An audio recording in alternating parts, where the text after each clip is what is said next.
चंद्रशेखर आजाद के दम से हिल गई दिल्ली, डोल गया लखनऊ। फाइल ढूंढने लगे बिजली विभाग के अधिकारी, मच गया हड़कंप। दिल्ली के बाद अब यूपी को भी वापस लेना पड़ा स्मार्ट मीटर।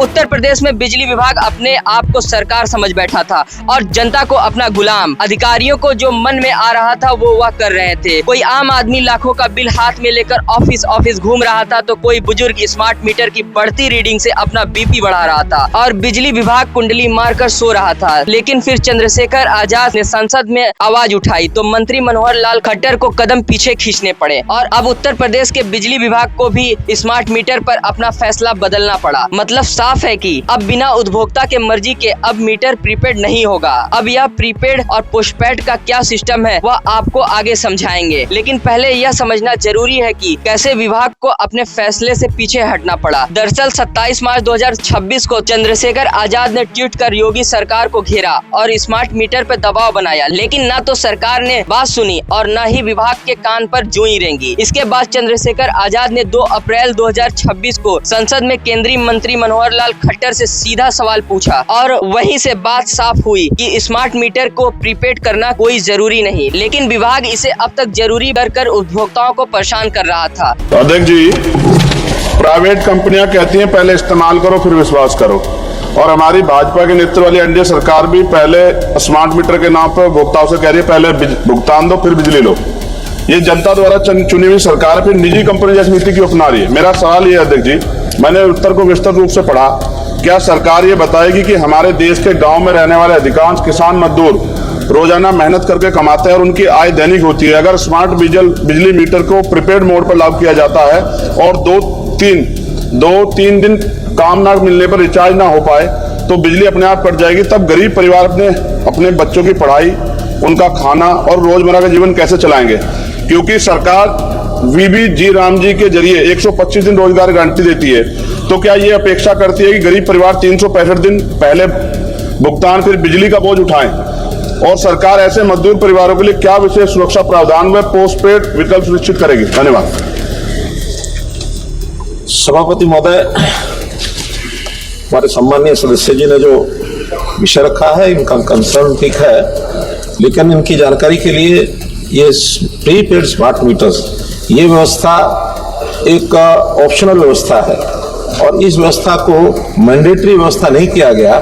जैसे ही यह बात उपभोक्ताओं को पता चली वह खुश हो गए, लेकिन इसके बाद राज्यों के क्षेत्र पर मामला अटक गया, जिस पर अब उत्तर प्रदेश की सरकार ने प्रीपेड मीटर की व्यवस्था को ऑप्शनल करने का फैसला लिया। लेकिन इसमें एक बड़ा पेच है, क्योंकि यूपी में करीब 70 लाख उपभोक्ताओं का पहले से ही मीटर प्रीपेड मोड पर कर दिया गया है, जिसके मन में यह सवाल है कि हमारा क्या होगा। तो इस बात पर उत्तर प्रदेश के उपभोक्ता परिषद बिजली विभाग के साथ बात कर रही है और रास्ता निकालने की कोशिश हो रही है। उम्मीद है कि पिछले उपभोक्ताओं को भी ऑप्शनल सुविधा मिलेगी। मतलब अगर उपभोक्ता चाहेगा प्रीपेड कनेक्शन रखेगा, नहीं चाहेगा तो वो हटा दिया जाएगा। और यह सब चंद्रशेखर आजाद के संसद में आवाज उठाने की वजह से ही संभव हो पाया है, वरना उत्तर प्रदेश में बिजली विभाग ने आतंक मचा रखा था और किसी भी नेता को कोई फर्क नहीं पड़ रहा था। अब सवाल यह है कि आखिर प्रीपेड और पोस्टपेड वाला बवाल क्या है? इसे आसान भाषा में ऐसे समझिए कि जो नई व्यवस्था बिजली विभाग लेकर आया है उसमें आपको मोबाइल की तरह बिजली के लिए भी पहले से रिचार्ज करना पड़ेगा और जिस दिन रिचार्ज का पैसा खत्म उसी दिन अपने आप बिजली कट हो जाएगी। शहरों में इस तरह की व्यवस्था हाई फाई सोसाइटी में पहले से चल रही है,